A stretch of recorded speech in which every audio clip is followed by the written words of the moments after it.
Good morning. We're learning Tractate Eruvin, starting chapter 5 today.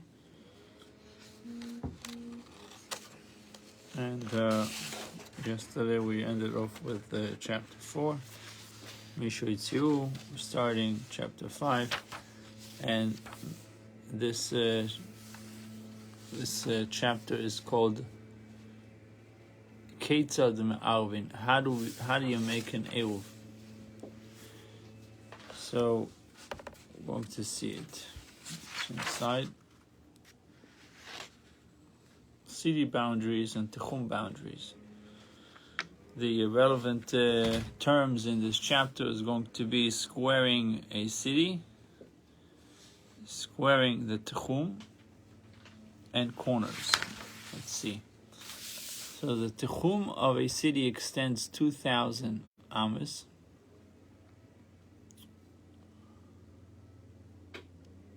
From its boundaries.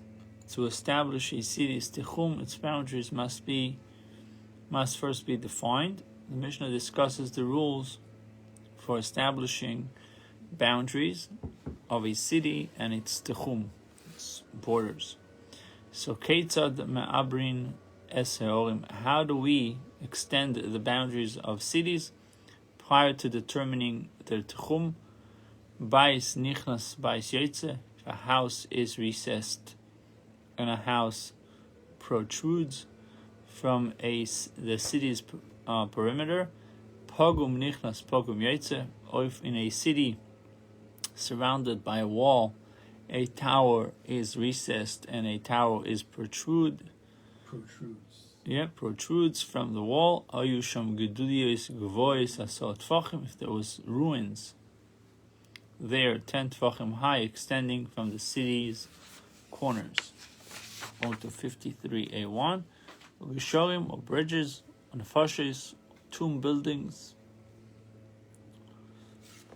Sheyesh b'hem beis dira, which there is a dwelling place. These extend the Tichum measure opposite them across the entire side of the city. Having defined the boundaries of the city, the Mishnah now explains how the Tichum areas are drawn. We make the Tichum boundary surrounding the city like a square tablet, so that one gains the additional area in the corners. So let's see, the Gemara records a dispute between Rav and Shmuel concerning the derivation of the word used in the Mishnah to describe the extending of a city's boundary. Rav and Shmuel taught different versions of the text of the Mishnah. Chad tane me'abrin v'chad tane me'abrin. One with an ayin and one with an aleph. What's the difference? One taught the second word in the Mishnah is me'abrin, v'chad tane me'abrin, and one taught it is with an aleph. So man tane me'abrin ever. One who taught the correct version is me'abrin with an aleph. Understand the word in question to mean that we project an imaginary limb parallel to the actual limb. I guess from the word ever, limb. One the son me'abrin, the one who taught that the correct version is with an ayin, me'abrin, ke'ishu bo, like a pregnant woman whose body is enlarged. Okay, so me'abrin, imaginary limb, parallel to the actual limb, and with an ayin, like a pregnant woman whose body is enlarged. The Gemara presents three similar disputes between Rav and Shmuel that they argue about how to pronounce the word. Ma'aras HaMachpelah, the double cave, Rav and Shmuel. What was the Ma'aras HaMachpelah, the double cave? One said that the cave consisted of two rooms, one in front of the other, One said that it is consisted of a room with an upper level on top of it. According to one who said that the cave consisted of two rooms, one on top of the other, we understand this is why it was called a double cave. But according to the one who says that the cave consisted of two rooms,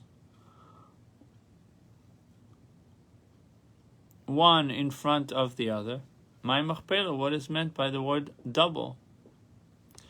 The Gemara answers, it had multiples of couples. Many couples were buried there. Mamre Kias Arba, Mamre, the city of four. Amar Yitzchak, Kiryas Arba Zugus, the city that had four couples: Adam and Chava, Avram and Sarah, Yitzchak and Rivka, Yaakov and Leah. Adam, Chava, Sarah, Yitzchak, Rivka, Yaakov, Leah. That's why it's called Kiryas Arba, four couples.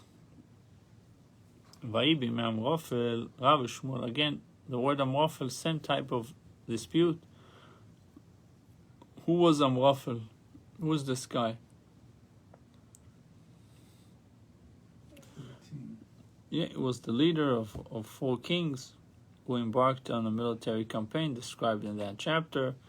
In chapter 14 in Genesis, the Midrash states that this was the first instance of war ever to take place in the history of the world.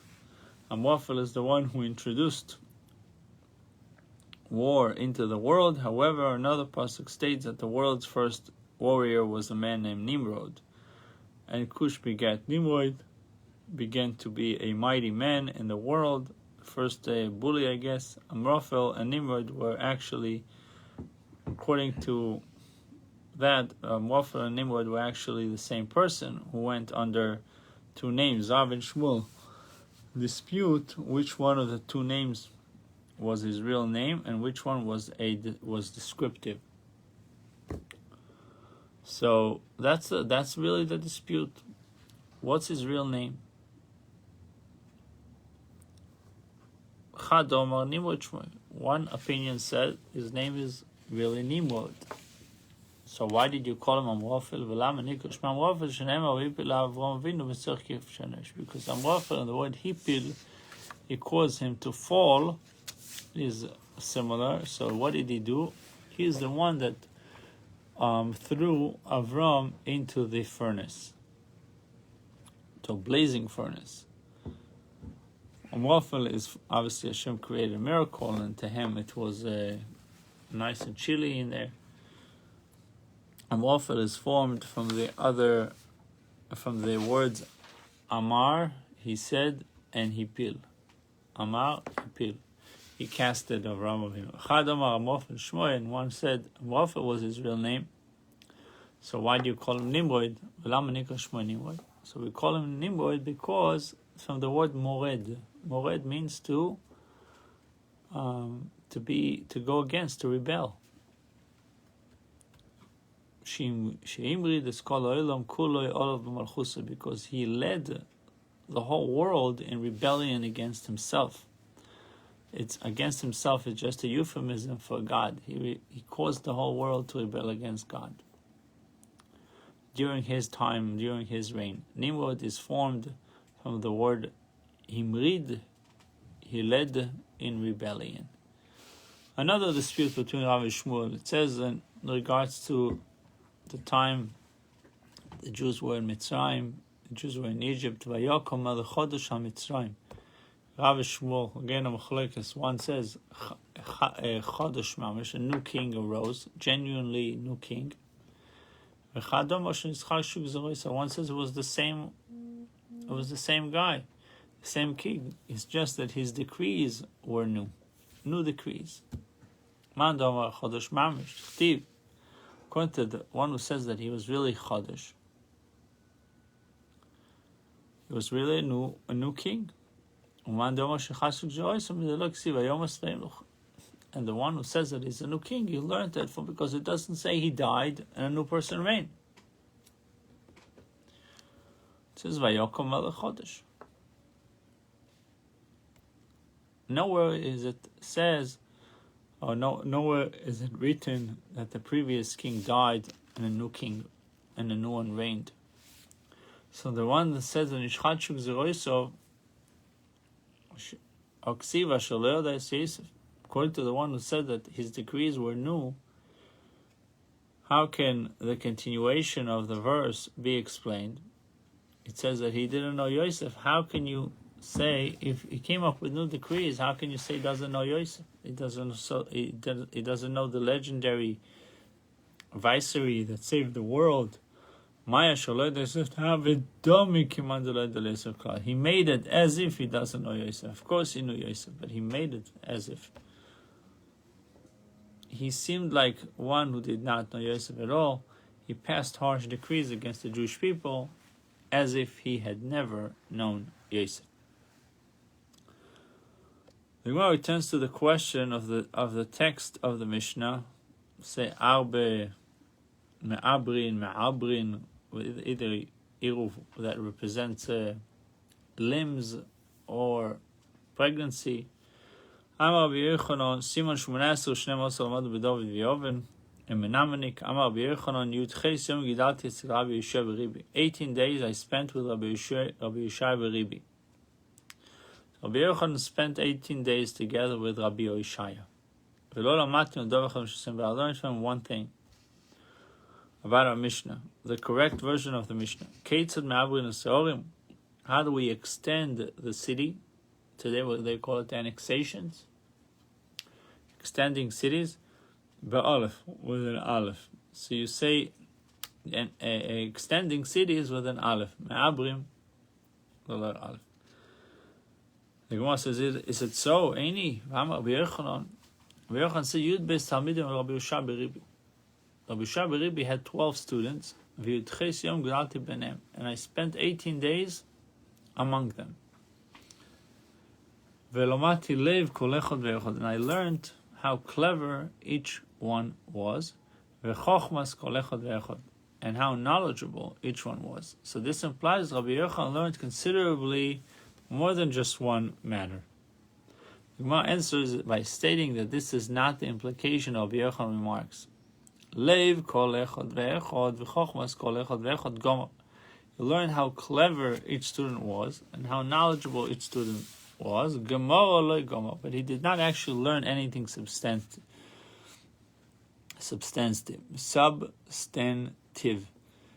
nothing substantial.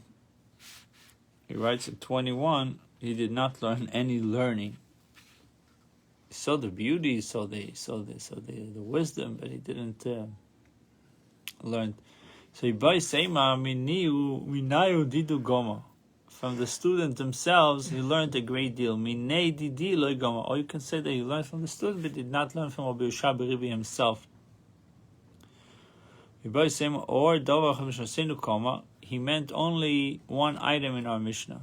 However, he learned considerable amount of Bais and Gemara. Rabbi Yochanan discusses further his experience spending 18 days with Rabbi Yishai. Rabbi Yochanan said, when we were learning Torah by Rabbi Yishai, we were crammed together so closely. We were sitting 4 to an amma. An amma is no social distancing, I guess. 4 people sitting in one amma. Rabbi said, we learned Torah by Rabbi Elazar B'Shmuel, Shisha B'Amma. We used to sit 6 in an amma. Yeah, it says in 24, the entrance to the hall of the temple was 20 amas wide, and the entrance to the temple chamber was 10 amas wide. So, to the hall was 20, and the chamber was 10. Knowledge of the Torah becomes gradually weaker as it is transmitted from generation to generation. Passage of time, standards of scholarship fall.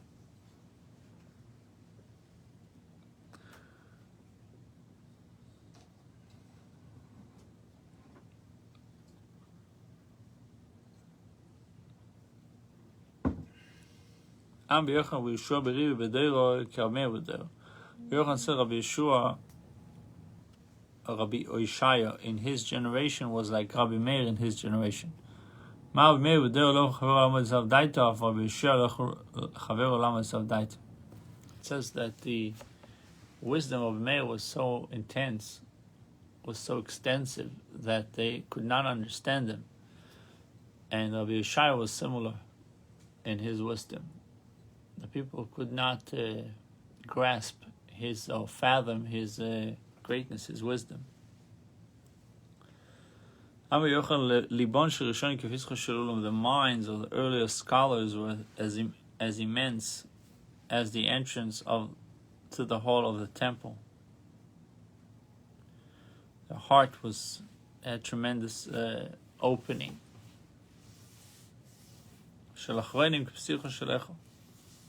The mind of the later scholars were low, 10 amis. First one is 20 amis, the opening of the hall of the temple. The achronim, the later scholars, were as immense as the entrance of the chamber of the temple. And us, imagine the Gemara writes it's about them, they write the entire eye of a needle which is used to mend tears in clothing. To mend tears in clothing. So it shows you the gradual deterioration, if you want to call it that way. Rabbi Akiva. Who is the earlier scholar? Who is the later scholar? So the earlier ones is Rabbi Akiva. And the later ones are Rabbi Elazar ben Shumua. Some say the earlier ones are Rabbi Elazar ben Shumua. The later scholar were referring to Rabbi Yeshua generation. And we, our minds are like the entire eye of a needle used to mend tears in clothing. Amar Abaye. Abaye said, "Va'anan kisichta beguda ligmar," like forcing a peg into a narrow hole in a wall. That's how hard it is for us to comprehend what we are taught. Amar Rava ki etzba'aso b'kiro lesvor, like trying to poke a finger into a hard lump of wax. That's how hard it is for us to reason things out on our own. Amar Ravashi, anan ki etzba'aso v'iro l'shicha, like inserting a finger into a pit. That's how easy it is for us to forget what we learn. Amar Yehuda Amar Rav, Bnei Yehuda sheikpidu al l'sheinu, the residents of Yehuda who were particular in their manner of speech. They spoke in a refined fashion. Apropos the debates. See what I told you? Yeah. He spoke in a refined fashion. I'm not saying to wash things out, not to say the truth or not to be direct. But you don't have to be abrupt and blunt and...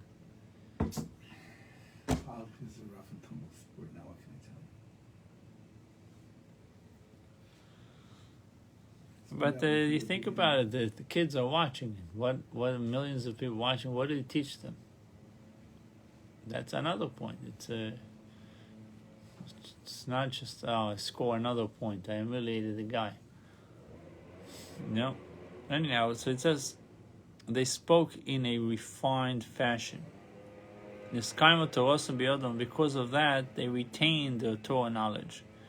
Bnei Golish, like the Galilees, they were not careful with their speech, speaking in a refined fashion. And what happened? They did not retain the Torah.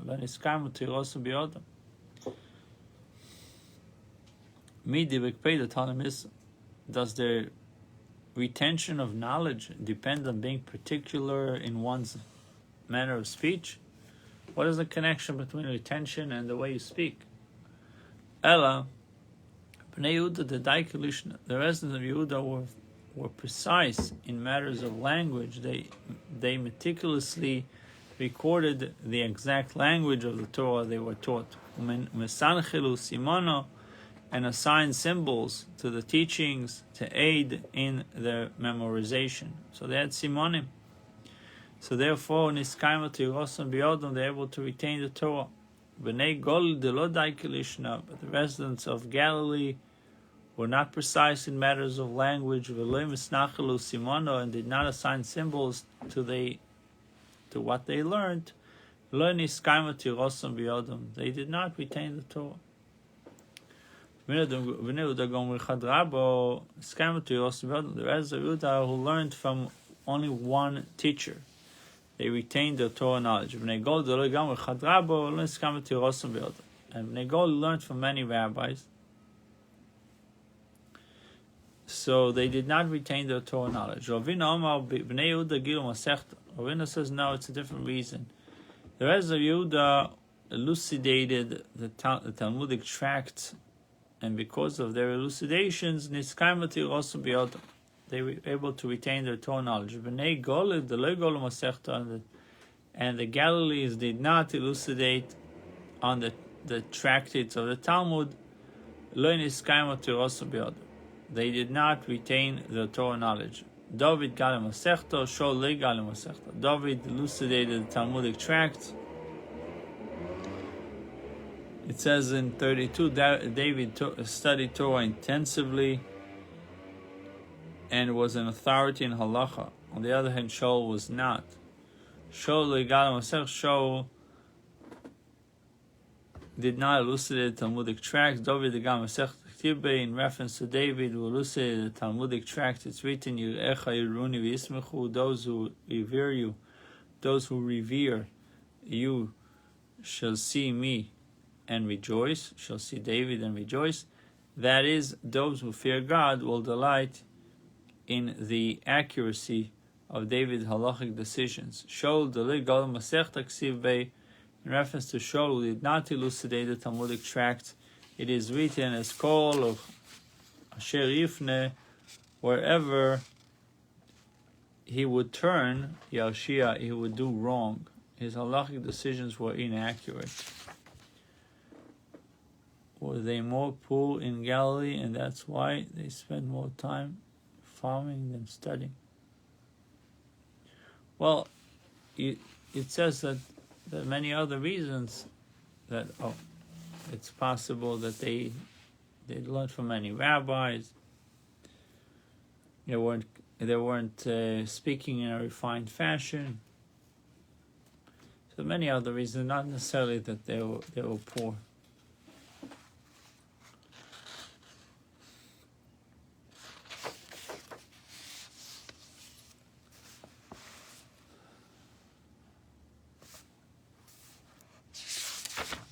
With David and Shaul, we see that it's also about elucidation and about fearing. So 53b1 on the top it says, where do we know that Hashem forgave Shaul for the sin of massacring the inhabitants of the priestly city of Nov? He killed all the Kohanim, he executed the priests and virtually all the inhabitants of the city of Nov because he suspected them of conspiring with David to overthrow Shaul's kingdom. It is clear from the Gemara that this is the crime referred to by Rabbi Yochanan, although he does not mention it explicitly. So how do we know that Hashem forgave him for what he did to Nov, the city of Nov? Tomorrow, after Shmuel died, his spirit appeared to Shaul and told him, tomorrow, basically telling him about his upcoming death. And he says to him, tomorrow you and your children will be with me. Imi b'mechitzosi. That is, with me in my division in Gan Eden. The verse teaches that Shaul was destined to enter the same section of Gan Eden as the one occupied by the great prophet Shmuel. Hence, his sin must have been forgiven. He's going to be together with Shmuel. It shows that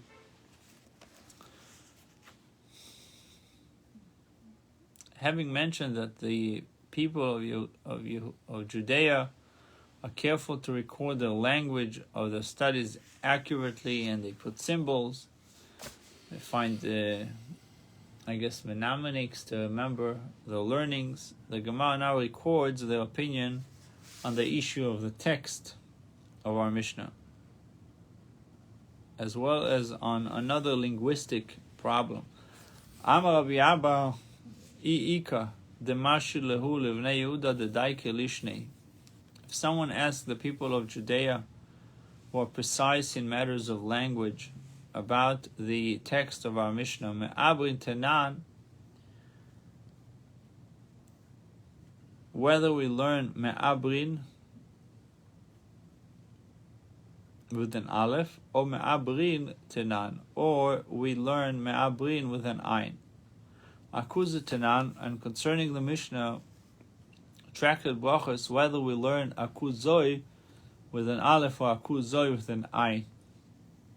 Tenan, or whether we learn Akuzoi with an Ayin, Yodei, they will know the answers to this question. She'ilisinu, they asked the people of Judea, V'amrile, and they answered him. Ika desoni me'abrin, concerning the Mishnah, there are those who learn with an Aleph, me'abrin. V'ika desoni me'abirin, and there are those who learn with an Ayin. Both versions of the text have basis in tradition. Ika desani akuzoi, v'ika desani ay akuzoi. One, there are Mishnah and Brachos, the Tractate Brachos, there are those who learn with an Aleph and those who learned it with an Ayin.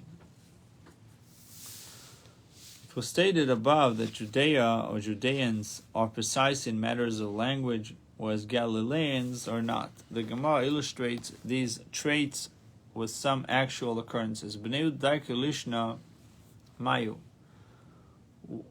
What is an illustration of this, that they were very medayik? Da'u bar Yehuda de'omarlu. There was a Judean, this Judean, who declared to the public, Talis yesh limker, I have a cloak to sell. Amru lei mai gevanta lischo, what is the color of your cloak? So Omar lehu kesadin ale adam. The color is similar to that of a beet on the ground. He described the exact color to prevent any possibility of ambiguity. Galileans were not precise in matters of language. What is an illustration to this? The Tanya, as the Baisa is taught, there was this Galilean who was walking along and asking those he met, Amarlan, Amarlan, Amar leman, Amar leman, who has an Amar, who has an Amar. It was not known to what he was referring because his pronunciation was unclear. Omar lei, they said to him, Galilo sheite, foolish Galilean, Chamar lemirkav or Chamar lemishte, Amar lemilbash or Imar leiskaso. What are you saying? Do you mean donkey to ride on or wine to drink? Amar could also mean wool, which to make clothing to wear, or Imar, sheep to slaughter. So there's so many possible options that you are not clear with your statement. Amar leman, Amar leman could mean so many different things. Donkey, wine, wool, or sheep. There was a certain woman who intended to say to her friend, come, that I may give you some fat to eat. However, her speech was indistinct, and what was actually said to her sounded like, Shluchoti tichluk lavaya, may a lion eat you. Instead of saying, come that I may give you some fat to eat, it sounded like she's telling her, may a lion eat you.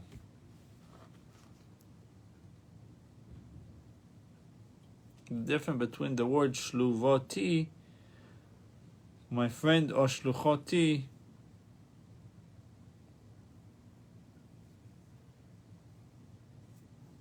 or speech was indistinct, sounds like shluchoti. Yeah. So, always another incident. I always saw the Asel Kamei the day on. A certain woman who came before a judge. She intended to report the theft of a large tablet. Tablet. They had a tablet back then. Yeah, it was play. Because I got the Saracen Tivers was on. However, her speech was indistinct. Amr Allah, Amr Lay, and what she was actually communicating sounded like Mori Kiri, my master slave Taflo. Obviously, I had a beam, Ugon Vuchmin, and they stole it. They stole you from me, Uchad Avas, and now it was. So that makes sense. The sentence doesn't make sense. The Chad Shadu Lachilo, that when they hang you on it, Lemoti Karcha, your feet do not reach the ground. Completely different statement. She wanted to say that to report a theft of a large tablet, and it completely sounded something else. I want to present some examples of enigmatic speech employed for diplomatic purposes. You see? Diplomatic purposes, you have to use enigmatic speech. Yeah, but it's you can do it in such a way that nobody knows what you're talking about. I'm also the big Rabbi, the maid servant in the house of Rabbi. When speaking in enigmatic language, Amr Achi said the following: Elis nokaft bekad, the ladle hits the barrel. The ladle hits the barrel. Idun nishra lekineon, the eagles should fly to their nest. This was a diplomatic way of saying to the students dining at the house of Rebbe that the wine barrel is empty. The ladle knocks against the bottom of it, so they should finish their meal and go home. I like that. And when she wanted them to stay at the table, Hava Amru Lahu, she would say to them, Yadi Bosa Chaver Tamino, a piece of her friend shall be removed from her. Let us remove the stopper of another barrel. V'siskafe eles bekad ki'il fodos lo, and the ladle will float in the full barrel like a ship that goes in the sea. Another diplomatic way of saying that a new barrel of wine will be opened and the student may stay. Rabbi Menashe was speaking in enigmatic language and said, Asu lisher, v'mishmer tu miskem, prepare for me an ox in judgment on a poor mountain. Instead of saying, prepare for me beets with mustard. And when inquiring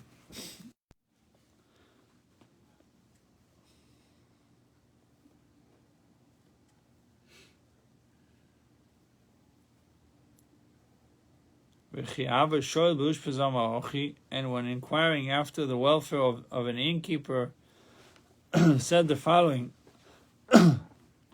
Gvar pum dein chai, the man of this mouth is alive. Ma zu tevo yesh, what is good? What is this good that there is? Yeah. His meaning was, is the innkeeper alive? How well is it going with him? So why do they have to speak so? This is like so obtuse that it's Right. meaningless. Yeah, the word innkeeper, ushpizar, is comprised of 3 syllables. Ush, pi, and za. Ush is similar to ish, pi is similar to pe, and zo is similar to this. Instead of saying innkeeper, he said the men of this mouth. So, Rabbi Yossi bar Asin intended to inquire after the welfare of the innkeeper and his wife, but since it is not altogether proper to ask about another man's wife, he disguised his words in such a way so that no one would understand them other than the one to whom the question was addressed. Okay, great. Rabbi Abahu, speaking of enigmatic language, Ava Omar Achi would say the following: Asrigu lepechomin, make the coals like an esrog, burn the coals to make them glow like an esrog, so that they can warm ourselves by them. Spread out the gold, spread out the coals which glow like gold. And make me 2 indicators in darkness. Prepare 2 roosters for me. And there are those who say that Rabbi Abahu said, V'yasuli, excuse me, V'yasuli bo in shnei magidim ba'aloto, and make with them, the coals, 2 indicators in darkness. Roast the roosters on the coals. Okay? Rotisserie chicken, right? Amar le Rabbon Rabbi Abahu, the rabbi said to Rabbi Abahu, Atzpininu, heichan Rabbi Eloi tzofim. Show us where Rabbi Eloi is hiding. We do not know where he is. Amar lem olatz ben naro. He rejoiced with a young woman. Aronis, of the family of Aaron. Achronis, the latest one. Aronis, a lively one. Veini ratoi, and she kept him awake last night. So now he's sleeping. Amr lo isho, some say Rabbi Abahu was referring to a woman. Rabbi Eloi,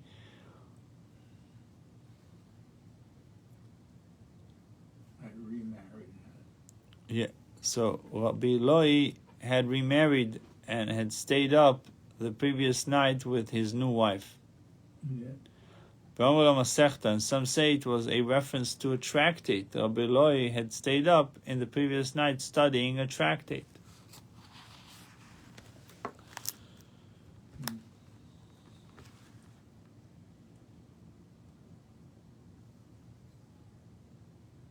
That reminds me about a story I heard.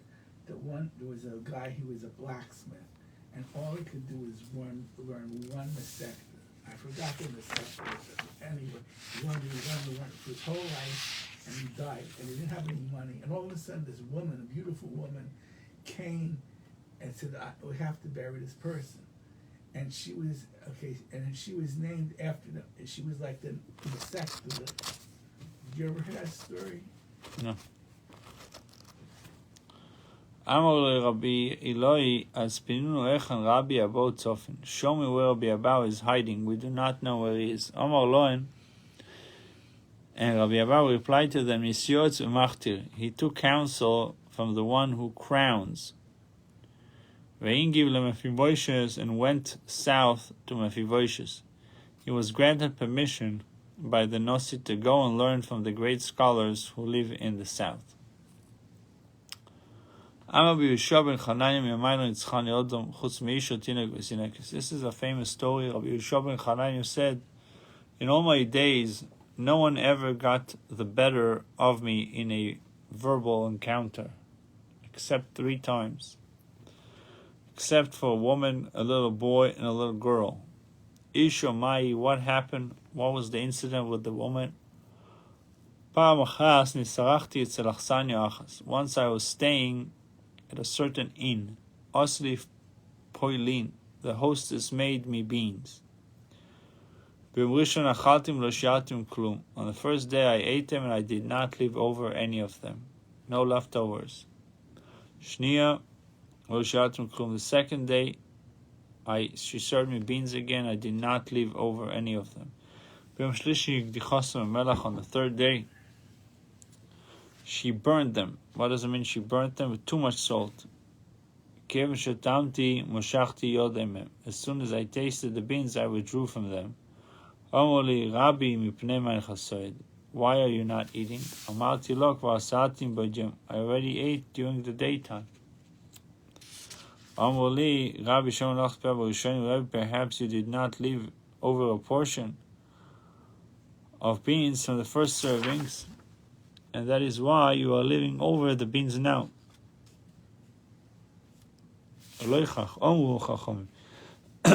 did not the sages say, and we do not leave a portion over in the serving pot. We do leave a portion over on the plate. It says in 23, when the one serving the food pours from the pot into the individual plates, it is customary for him to leave over. It is not customary for him to leave over anything in the pot for his own needs. He relies instead on the portions left over on the plates of the people attending the meal. Interesting.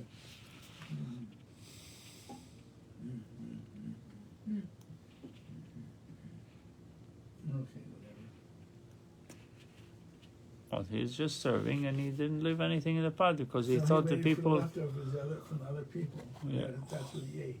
Yeah. I figured. So. I had to think about it. So, well, how did she get him? She told them, "You didn't. The other days you didn't live over. Maybe that's why you are." Yeah.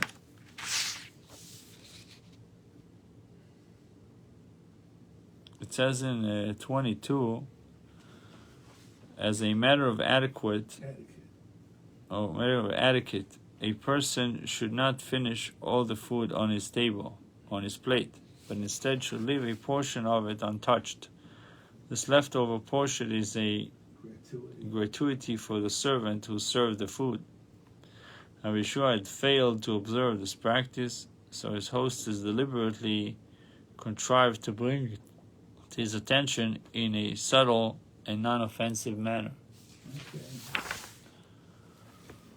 I guess by putting too much salt. Right.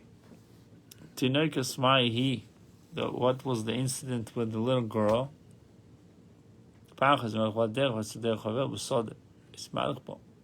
Once walking down a road, I noticed a path that went through a field, and I walked along it. The little girl said to me, Rabbi, Rabbi, this is not a private field. Question mark, what are you walking there? This is a private field. No, it is a trodden path. The well-worn appearance of the path indicated that it must be a public right-of-way. Thieves like you have trodden it. The fact that the people use this path does not prove that it is a public path. Really, it is a private property, and the people who use it do so illegally. This happens a lot, unfortunately. Halachically, once you allow the path to form, there's a question if you can close it afterwards.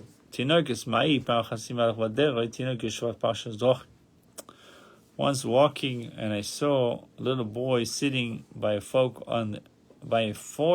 in the road. Which is the road we take to the town? This road is short and long, and this one is long and short. So I heard short, so I went first in the short one. Once you got to La'ir, I approached the city. I saw that I discovered that it was surrounded with gardens and orchards.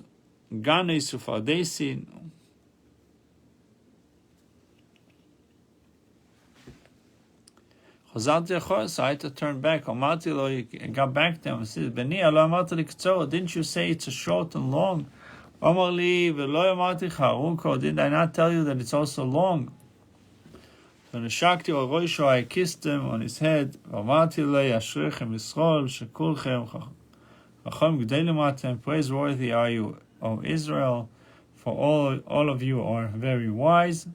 Migdolchem vad ktanchem, from your old to your young. Rabbi Glili was going down a road. When he met Beruya, Amar lo, Beruya was the daughter of Yochanan ben Taldian and the wife of Rabbi Meir. Indicates she was a Torah scholar of exceptional sagacity. Yeah, Okay, sagacity. she was very famous. We all know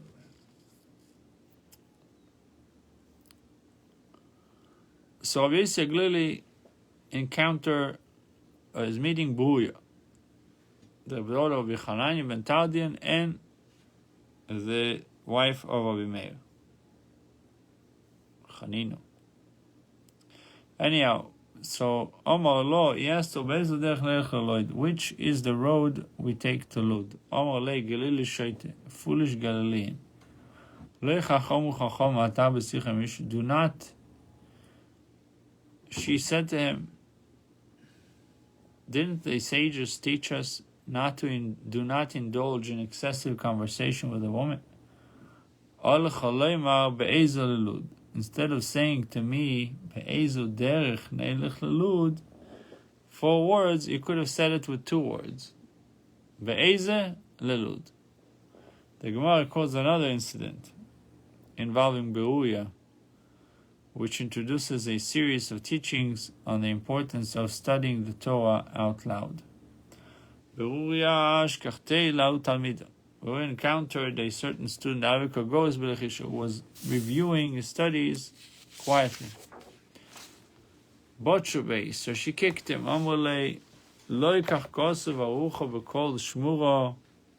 Arranged in all and secure. If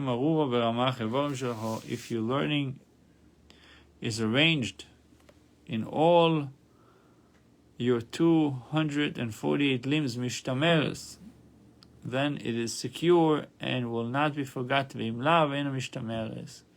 So basically she told them you have to learn out loud so you hear yourself. Wow.